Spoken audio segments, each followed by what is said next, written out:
ना वो दान दे सकता है, ना उसका मेंबर बन सकता है, जिसको वक्फ के बारे में पता नहीं है, कोई नॉलेज नहीं है, और कुछ ऐसे थे एक्सट्रीमली कम्युनल स्टेटमेंट्स आके वहां पे दे रहे थे। तो ये माहौल क्रिएट करने के लिए, बिल के फेवर में सपोर्ट ड्रम अप करने के लिए जेपीसी में लोगों को बुलाया गया था। आज ये बार बार ये कह रहे हैं कि जेपीसी के रिकमेंडेशंस लाए हैं, जेपीसी के रिकमेंडेशंस लाइए। इनको पूछिए क्लॉज बाय क्लॉज उसमें डिस्कशन हुआ था, उसमें क्लॉज बाय क्लॉज डिस्कशन हुआ था।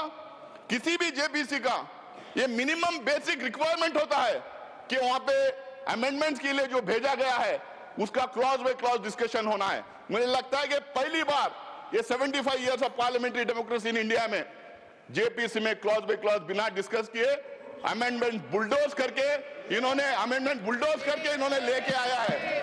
वो पूरी जेपीसी के रिकमेंडेशंस नहीं थे, वो पूरी जेपीसी के रिकमेंडेशंस नहीं थे, वो एनडीए के एमपीज के रिकमेंडेशन थे, वो थोपे हुए रिकमेंडेशन थे। वहां पे अंतर ज्यादा नहीं था, एक दो एमपीज का अंतर था।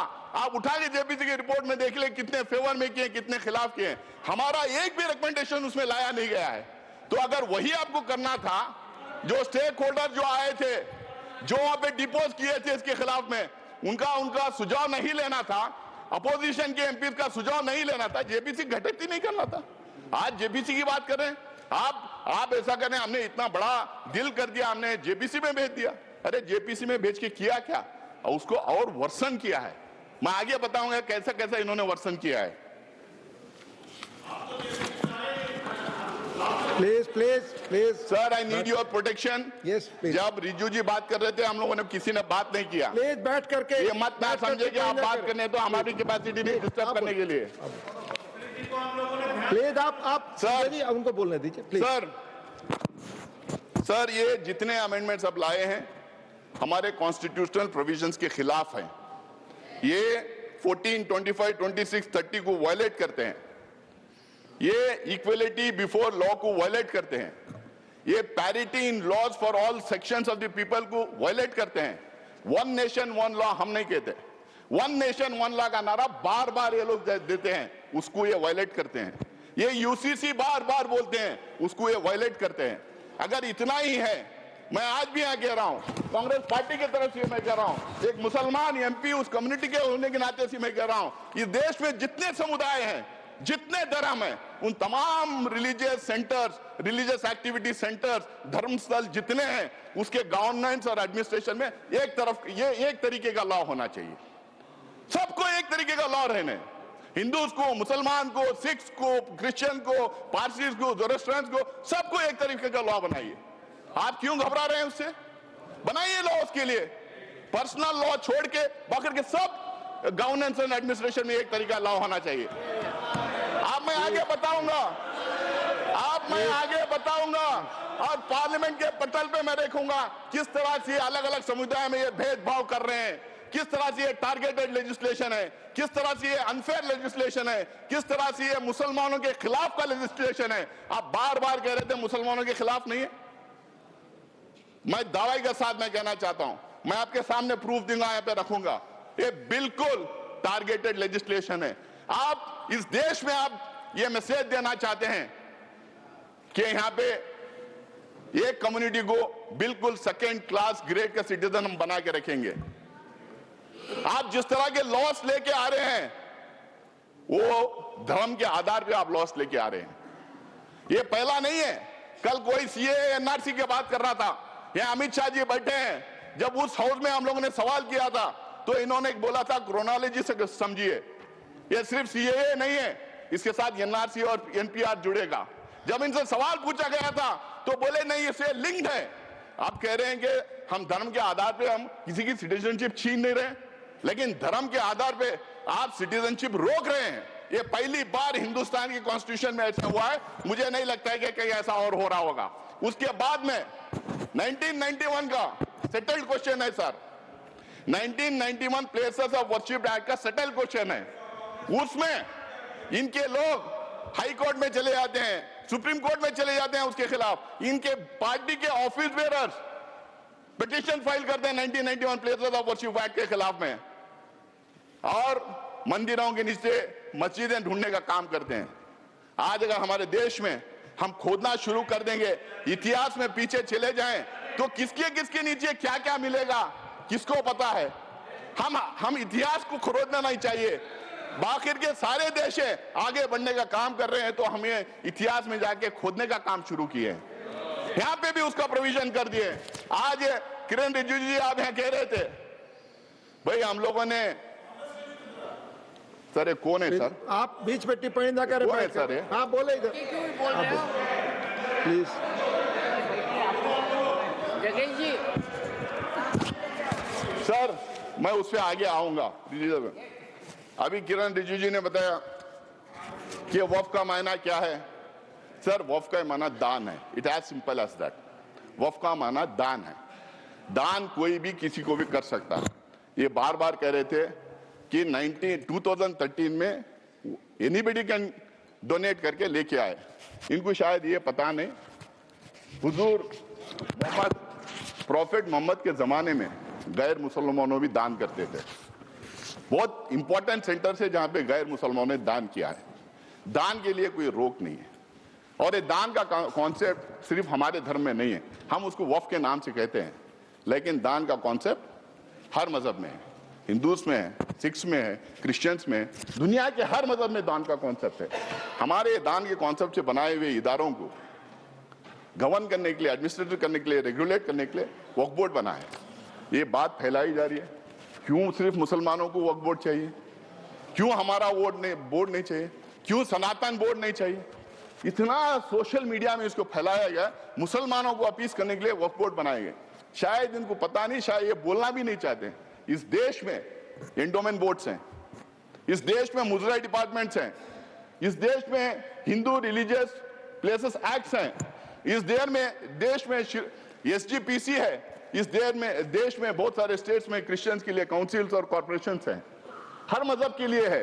हर मजहब के रिलीजियस इंस्टीट्यूशंस को गवर्न करने के लिए अलग अलग एक्ट्स बनाए गए हैं। टेंपल ट्रस्ट है, स्टेट से अलग अलग एक्ट्स बनाए गए हैं। आप ये क्यों भ्रम फैला रहे हैं? और ये सिर्फ कांग्रेस का अचानक बनाया हुआ मामला नहीं वक्फ का। आपने अभी कहा कि अंग्रेजों के जमाने में वक्फ को रेगुलेट करने के लिए कई एक्ट्स आए थे, उसको आगे बढ़ाते गए, उसमें अमेंडमेंट लाते गए, उसमें सुधार लाने के लिए कई अमेंडमेंट्स लेके आए। कांग्रेस ने उसको सुधार करने के लिए कई काम किया है।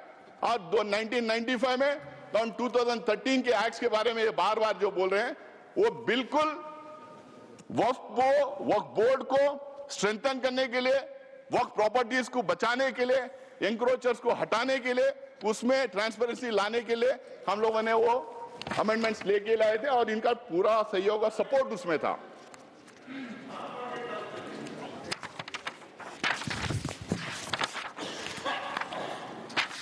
सर इसमें बार बार ये कहा जा रहा, आज भी ये कह रहे हैं कि वक्फ बोर्ड, ये सबसे बड़ा एलिगेशन वक्फ बोर्ड के खिलाफ है सर, और ये सबसे बड़ा मिस इन्फॉर्मेशन फैलाया गया। आज भी यहां पे बोल रहे थे कि वक्फ बोर्ड कोई भी जमीन को अपनी जमीन डिक्लेयर कर सकती है। क्या हिंदुस्तान में लॉ नहीं है? क्या रेवेन्यू रूल्स नहीं है? क्या प्रॉपर्टी रूल्स नहीं? मतलब कहीं पे भी हम टवल डाल दें और हमारी बना लें। हम ट्रेनों में चलते हैं, ट्रेनों में नमाज पढ़ते हैं, फ्लाइट्स में नमाज पढ़ते हैं, तो नमाज पढ़ ले तो क्या ट्रेन हमारी हो गई? क्या फ्लाइट हमारी हो गई? क्या वक्फ में उसको लिखवा दें? वक्फ को जो पावर दिया था, अगर वक्फ बोर्ड के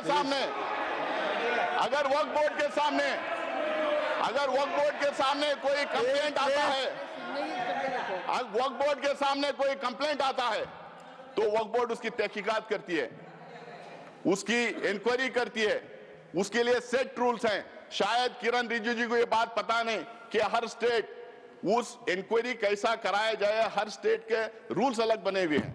मैं वक्फ बोर्ड का मेंबर पिछले 6 साल से हूं सर, कर्नाटका में 6, अब 7वां साल कंप्लीट कर रहा हूं। तो वहां पे ये पूरा इंक्वायरी, तो बोले प्लीज। पूरा इंक्वायरी होने के बाद में सर्वे कमिश्नर उसको सर्वे करता है, कलेक्टर उसको चेक करता है, फिर उसके बाद में स्टेट गवर्नमेंट को जाता है, स्टेट गवर्नमेंट उसको वेरीफाई करती है, उसके बाद में वक्फ गेजेट उसके बाद में सरकार उसको गेजेट करती है। उसके बावजूद भी अगर कोई संतुष्ट नहीं है तो ट्राइब्यूनल में जा सकता है।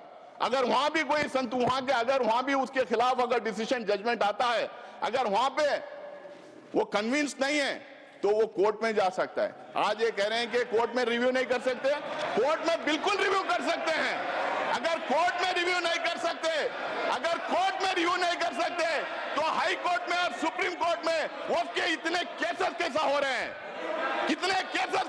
हैं, हाई कोर्ट में और सुप्रीम कोर्ट में। माननीय गृह मंत्री कुछ कर दें एक जी प्लीज।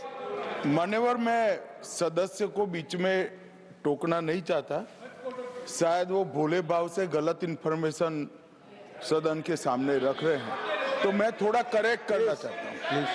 मान्यवर, Jairam ji please please, chair has given time. क्या कह रहे हैं आप रमेश जी, क्या कह रहे हैं? मैं मान्यवर जयराम जी प्लीज प्लीज, मान्यवर, आप बोले।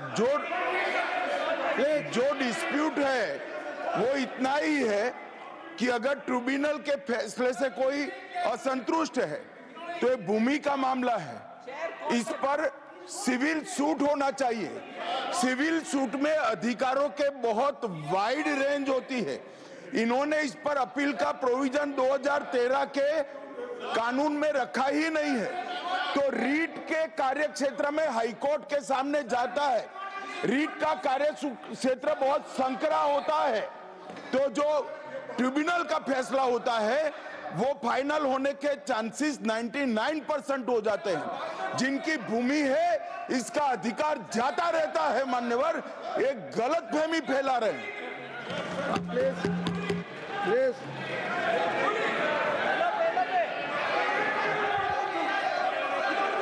यस आप ही को दे रहे हैं, आप सुनते नहीं सर। आप ही को कह रहा हूं मैं। सॉरी, अब शुरू की। देखिए साहब, वो बात कर रहे हैं और हमने रिजू जी साहब का तो बहुत शांति के साथ सुना, और रात में भी कल आपका भाषण वहां पर भी टीवी में पूरा सुना। कम से कम वो जो उन्होंने तैयारी करके लाए हैं, उन्होंने भी पढ़ के आए, वो तो कोई ऐसे वैसे बात नहीं कर रहे हैं। इसके ऊपर गंभीरता से अध्ययन करके वो आए हैं, उनका फ्लो बीच में चले जाता, विचार चले जाता। तो इसलिए मैं आपसे कृपा करके विनती करता हूं, उधर के लोगों को टोकना बंद करने के लिए कहो। जो कुछ कहना है वो अपनी बात उत्तर में कहे, मैं यही चाहता हूं। अब उनको कंट्रोल करिए। Doctor Syed Naseer Hussain please please. Sir, tribunal के बारे में इन्होंने कहा, रिजू जी ने, कि 2 थे, उन्होंने 1 बढ़ा दिया। 2013 में भी 3 ही थे, 2013 में भी 3 ही थे। 2013 में भी इस्लामिक स्कॉलर डोमेन एक्सपर्ट थे, बल्कि इन्होंने अभी कर दिया कि रिटायरिंग या सर्विंग। पहले हम लोगों ने सर्विंग जज को रखते थे। भ्रम में फैलाया जा रहा था कि वक्फ का ट्रिब्यूनल है, वक्फ कॉन्स्टिट्यूट करती है, लेकिन स्टेट गवर्नमेंट कॉन्स्टिट्यूट करता है, वक्फ बोर्ड नहीं कॉन्स्टिट्यूट करती है। ये भ्रम फैलाया जा रहा है। सर, इन्होंने एक नया प्रोविजन लाया, बोला कि सिर्फ मुसलमान दान कर सकता है, और दूसरी बात इन्होंने बोला कि 5 साल का प्रैक्टिसिंग होना। अब ये तो था पहले, जेपीसी को जाके आने के बाद अब ये कह रहे हैं कि उसको डेमोन्स्ट्रेट करना चाहिए। पहले तो प्रधानमंत्री कहते थे कि हम कपड़ों से पहचान लेते हैं, आप कैसा पहचानेंगे, हम कैसा डेमोन्स्ट्रेट करेंगे, कौन से कपड़े पहनना पड़ेगा, मैं टोपी पहन के जाऊं या दाढ़ी लगा के जाऊं, या कोई मेरे घर में सीसीटीवी कैमरा लगा के देखेगा मैं नमाज पढ़ रहा हूं या नहीं पढ़ रहा हूं, मस्जिदों में सीसीटीवी कैमरा लगाएगा, या और कोई तरीका होगा कि 5 साल कोई प्रैक्टिसिंग मुस्लिम है या नहीं पता करने के लिए, या नहीं। कोई रिजू जी से मैं पूछना चाह रहा हूं, क्या एक दूसरा डिपार्टमेंट खोलेंगे कि ये आइडेंटिफाई करने के लिए प्रैक्टिसिंग मुस्लिम है या नहीं, और वो जो सर्टिफिकेट देंगे उस पे भी मोदी जी का ठप्पा रहेगा कि ये मुसलमान है या नहीं करके बोल के। हाँ, मोदी जी की फोटो भी लगा देंगे उस सर्टिफिकेट पे। सर, वक्फ बाय यूजर की बात, तो सबसे बड़ा मार जो इस बिल में ला रहे हैं वक्फ बाय यूजर, क्यों ये ला रहे हैं सबको पता है। इनकी सारी की सारी जो है निगाह संपत्ति पे है, जमीन पे है, लैंड पे है, धारावी पे में किसको दिया है उन्होंने, करोड़ों के भाव पे किसको दिया। कल मैं टीवी डिबेट पे था, एक जेपीसी की मेंबर थी इनकी मेरे साथ में, वो कह रही थी कि हम लैंड मोनेटाइज करेंगे। तो समझ में आ गया, मोनेटाइज करके किसको देंगे। तो वक्फ बाय यूजर का मतलब क्या है सर? इस देश में, हमारा देश प्राचीन देश है, इस देश में अलग अलग टाइम अलग अलग धर्म के स्थल बने हुए। हमारे देश में इतने किंगडम्स थे, राष्ट्रकूटा से लेके मौर्य से लेके चेरास, कदम्बास, विजयनगर एम्पायर, अशोका साम्राट का पता नहीं क्या कितने थे, बादशाहें थे, ब्रिटिश गवर्नमेंट थी। यहाँ पे सिर्फ मस्जिद मंदिर की बात, सिर्फ मस्जिद की बात नहीं सर, इस देश में बहुत खूबसूरत मंदिरें बने, जबरदस्त मॉन्यूमेंट्स हैं देखने के लायक, गुरुद्वारास हैं, चर्चेस हैं, मस्जिद हैं। अगर आप 400, 500, 600 साल पुराने इमारतों के कागज पूछेंगे, तांबे में, पीतल में जहां लिखा था, कहां से ढूंढ के लाएंगे? उसका प्रूफ सिर्फ ये है, ये हर समुदाय के लिए सही है कि those properties, those institutions exist even today and they are in long usage. That is the proof of that being in waqf. There is waqf by user, there is temple by user, there is gurudwara by user, there is church by user, there is mata by user, there are so many religious institutions by user. किसका proof मांगेंगे? जब हमने बोला तो ये बोले कि हम प्रोस्पेक्टिवली अब ये करेंगे, रेट्रोस्पेक्टिवली नहीं देखेंगे। भाई जो रजिस्टर्ड नहीं है वक्फ बाय यूजर, अगर 200-300 साल पुरानी है तो उसको कैसा मानेंगे आप ये कह रहे हैं कि और दूसरा उसमें ये बोल रहे हैं कि डिस्प्यूटेड है। तो मैं प्लेसेस ऑफ वर्शिप टैग की बात कर रहा था, अगर डिस्प्यूटेड है, गवर्नमेंट है, तो फिर हम नहीं करेंगे। बट डिस्प्यूटेड कैसा है? डिस्प्यूटेड तो एक ही थी, वो बोले थे अयोध्या का मसला छोड़िए बाकी के पूरे इसमें आ जाएंगे। आप कैसा डिस्प्यूटेड, पुराने इदारों के डिस्प्यूट कैसा हो जाएगा? ये खोज रहे हैं बार बार देश में दंगे फसाद करवाने का, ये डिस्प्यूट करना, दंगे फसाद करवाना, अपना वोट बैंक क्रिएट करने की राजनीति कर रहे हैं वक्फ बाय यूजर को निकाल के। और दूसरा, अब ये कह रहे हैं कि हम उसको ले लेंगे। अब मेरा टाइम बढ़ाया है, मेरा पार्टी का टाइम होगा ऑलरेडी मैं मेरे पार्टी हमारे पार्टी का समय बाकी है, इनको 25 मिनट दीजिएगा। और उससे ज्यादा साहब ने कहा था। प्लीज तो सर अब एक बोलिए।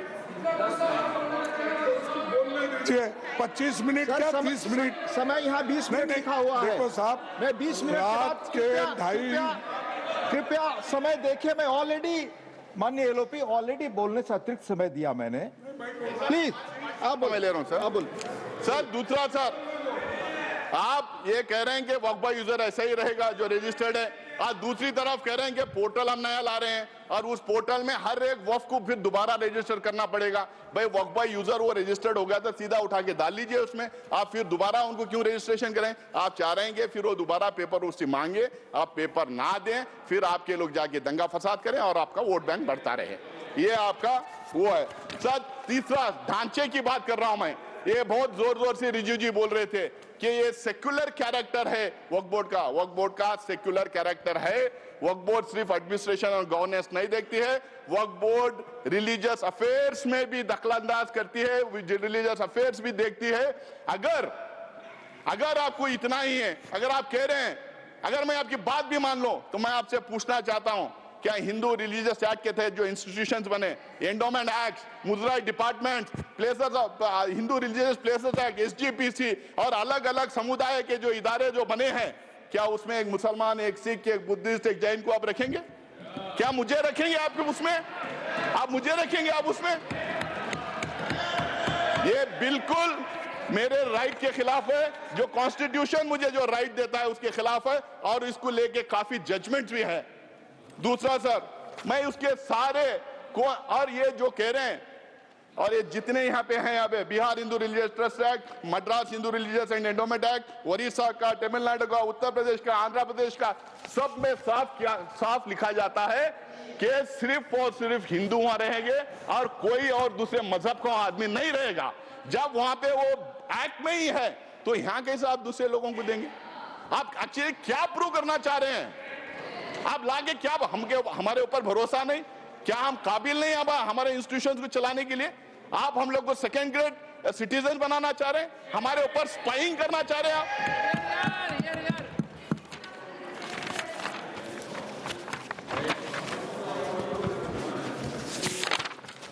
सर, सीईओ को लाने की बात थी कि मुस्लिम सीईओ नहीं रहेगा, दूसरा रहेगा। वहां पे भी मैं तमिलनाडु, तेलंगाना, आंध्र प्रदेश के मैं एक्ट बताता हूं, वहां पे भी यह कहा गया कि sir finally sir please finally नहीं सर, मैं अब थोड़ा टाइम लूंगा। खत्म करें। सर फाइनली अब 25 मिनट हो गए। Sir finally sir finally please do not take sir नहीं फाइनली 3-4 इश्यूज के बारे में बोलूंगा सर।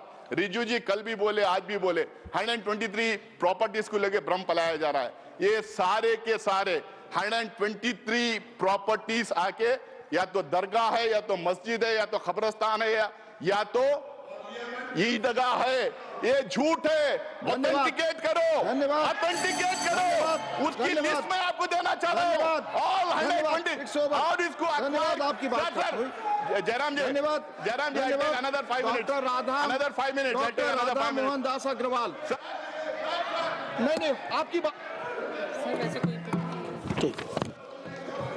माननीय जो भी असंसदीय शब्द अगर आप इस्तेमाल करेंगे वो रिकॉर्ड में नहीं होगा। Please please.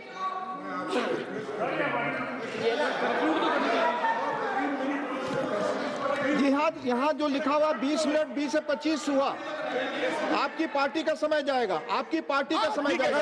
बोले आप मेरे 2 मिनट पार्टी और। के समय में दे दो। 2 मिनट में और खत्म करें देखो प्लीज। साहब, मैं बोल रहा हूँ 2 मिनट में और मेरे खत्म पार्टी करें। के समय में 3 मिनट दे दो। 2 मिनट में और खत्म करें। सर, ये 123 एकर्स, 123 प्रॉपर्टीज जो बिल्कुल रिलीजियस प्रॉपर्टीज है।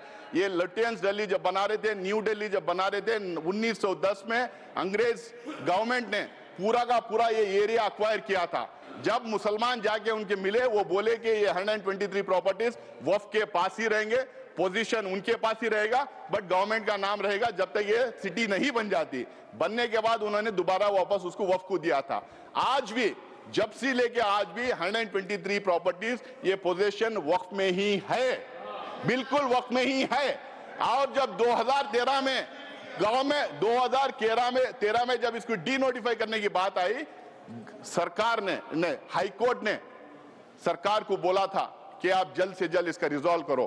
तो जल्द से जल्द रिजॉल्व करने के चक्कर में उस टाइम पे डी नोटिफाई किए। आज इन्होंने 1 मैन कमीशन बनाया था, उसका रिपोर्ट सबके सामने क्यों ना रख देते? उसको पारी कर दिया। 2 मैन कमीशन बनाया था, उसका रिपोर्ट रख दीजिए लोगों के सामने, आपको पता चल जाएगा वो प्रॉपर्टीज हैं या ना है। ये झूठ बोलना, लोगों को गुमराह करना, मिसलाइड करना बंद करें। दूसरा सर, ओके सर, ओके खत्म हुआ।